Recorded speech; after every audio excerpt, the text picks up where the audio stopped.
Ngikhuluma ngama-widows abomama ababethethwe ngama-ovarian bafelwa ngabomkabo.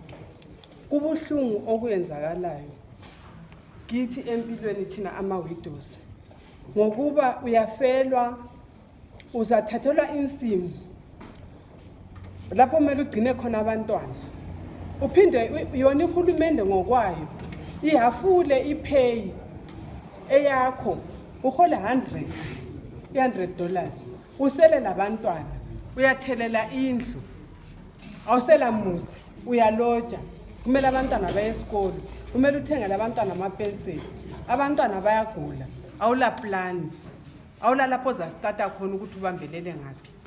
So siyacela ukuthi alibana uhulumende yena ngokwakhe esikhangele kumbe esinqa ukuthi besiyengezelele leyo mali eyomkami eyayikhona omama ababhujelweyo bebisele imali leyo babeyithethe, omama bencedisa abantwana babo ngokuba abantwana babo bayadubeka, omama bayadubeka. Lingakhangela alibana kuthiwa kumbeni kulesikhathi libize ama-widows libone ukuthi bahlupheka kanjani, kuyabe kuzwisa ubuhlungu kakhulu ngokuba thina ama-widows siyahlupheka.